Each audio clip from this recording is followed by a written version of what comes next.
Welcome to the show, folks. Today, we're diving headfirst into the world of organized crime, specifically, two of the most notorious organizations on the planet, the Russian Mafia and the American Mafia. These aren't just your everyday street gangs, we're talking about deeply ingrained, highly structured criminal empires. From the streets of Moscow to the back alleys of New York City, these organizations have left their mark on history. We're peeling back the layers and exposing the inner workings, the power struggles, the violence, the sheer audacity of these criminal enterprises. We'll examine their tactics, their reach, their influence. We'll look at their impact on society, on politics, on the world stage. So buckle up, folks, it's going to be a wild ride. The roots of the Russian Mafia run deep, deeper than a Siberian winter. We're talking centuries back to the Vory v. Zakon, the thieves-in-law, operating under a strict code of conduct even during the Tsarist regime. But things really took a turn when the Soviet Union crumbled. Imagine the chaos, a superpower collapsing, leaving a power vacuum that sucked in every ambitious gangster and ex-KGB operative looking to make a quick buck. They seized control of newly privatized industries, using violence and intimidation to build their empires. These weren't petty thugs, they were organized, ruthless, and they understood the game. They had connections, money, and firepower. They diversified, getting involved in everything from racketeering and extortion to human trafficking and arms dealing. They spread their tentacles across the globe, establishing a presence in Europe, the US, even Israel. The Russian Mafia, they're not just a bunch of gangsters. They're a product of their environment, a reflection of the tumultuous history that birthed them. Now let's hop across the pond to the United States, where the American Mafia, also known as La Cosa Nostra, was busy building its own empire. These guys were mainly descendants of Italian immigrants caught in the gears of poverty and discrimination. They banded together, forming tight-knit communities in places like Little Italy and New York City.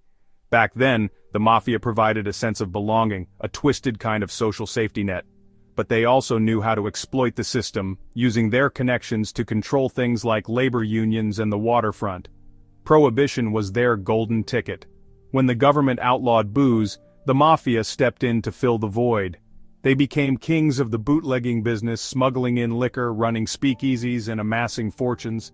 Guys like Al Capone, Lucky Luciano became legends. But as the years went by, the feds started cracking down. RICO laws, witness protection programs, these things put a dent in their operations. So, we've got these two criminal behemoths, right? But how are they structured? What makes them tick? Both the Russian and American mafias are all about hierarchy. The Russians are a bit more decentralized. They operate in independent cells, each with its own territory and boss, like a franchise model. But at the top, you've got the Vor v. Zakon, the thieves-in-law, who command respect. The Americans are more traditional, more structured. Think of it like a pyramid.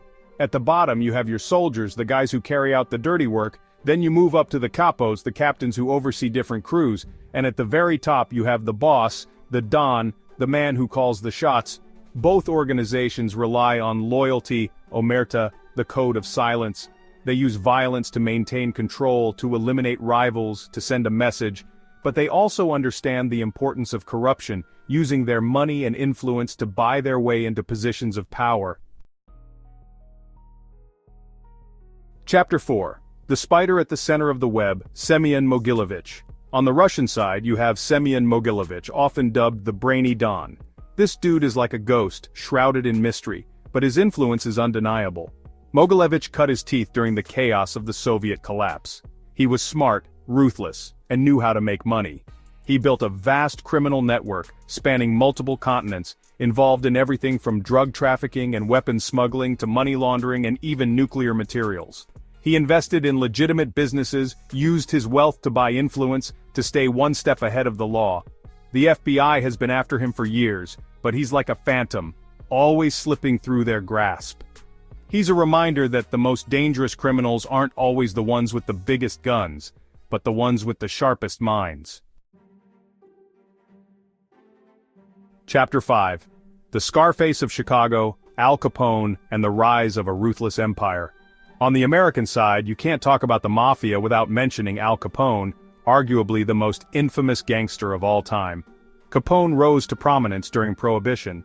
He controlled the Chicago outfit, a powerful criminal organization that made a fortune off of bootlegging. But he wasn't just a bootlegger, he was a ruthless killer responsible for countless murders. He understood the power of fear, using violence and intimidation to maintain his grip on the city.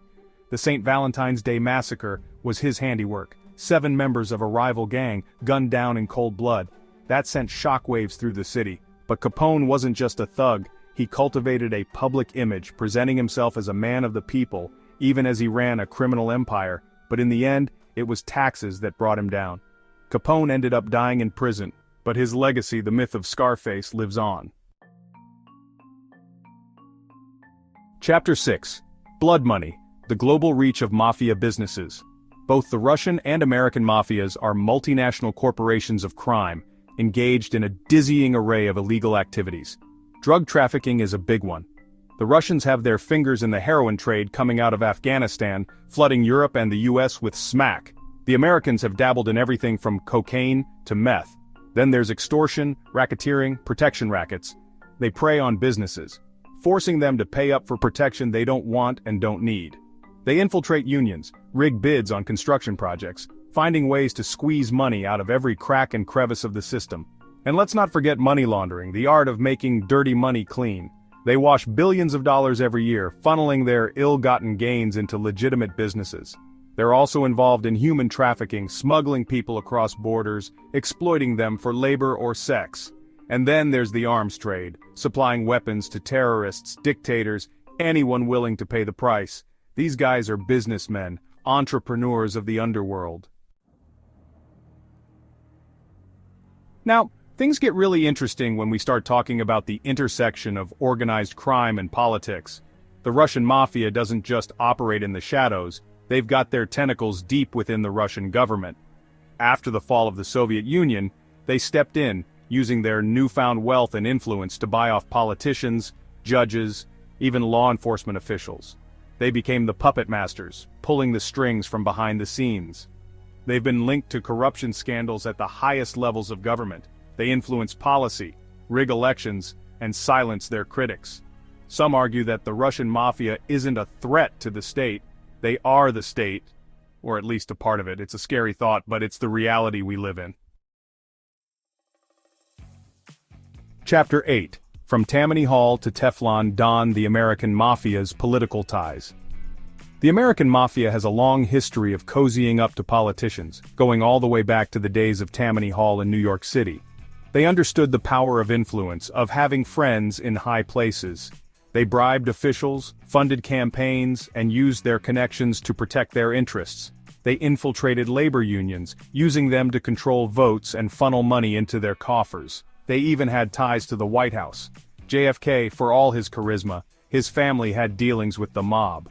While the American Mafia's influence has waned in recent decades, they've adapted, finding new ways to exert their influence. Chapter 9. Cracking down, the never-ending battle against organized crime. Now let's talk about the good guys, the law enforcement agencies tasked with bringing down these criminal empires. It's a tough job, like playing a game of whack-a-mole. You shut down one operation and another one pops up somewhere else. In the US, you've got the FBI, the DEA, the ATF, all dedicated to combating organized crime. They've had some major victories, putting away some big-time mobsters.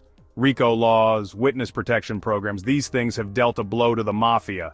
In Russia, it's more complicated with rampant corruption, but there are still dedicated individuals within law enforcement committed to fighting organized crime.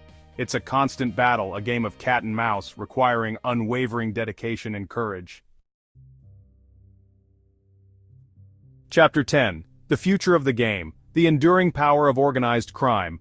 So, where do we go from here? Are the Russian and American mafias on the decline, or are they simply evolving? One thing's for sure, organized crime isn't going anywhere anytime soon. The world is becoming increasingly interconnected, globalized, and criminals are masters at exploiting these connections, finding new ways to make money, move goods, and launder their profits. The Russian mafia is still deeply entrenched in Russia, and their influence extends far beyond its borders. The American mafia may have lost some of their power, but they're still a force to be reckoned with. As long as there's greed and corruption, there will be organized crime. Outro, stay tuned, things are about to get more criminal. That's it for today, folks. We've journeyed through the bloody back alleys of history, explored the complex workings of two criminal empires, and stared into the face of corruption. If you found this deep dive into the world of organized crime as fascinating as I did, hit that like button, subscribe to the channel, and smash that notification bell so you don't miss out on our future explorations into the dark side of humanity. Until then, stay curious, stay informed, and always question the official narrative.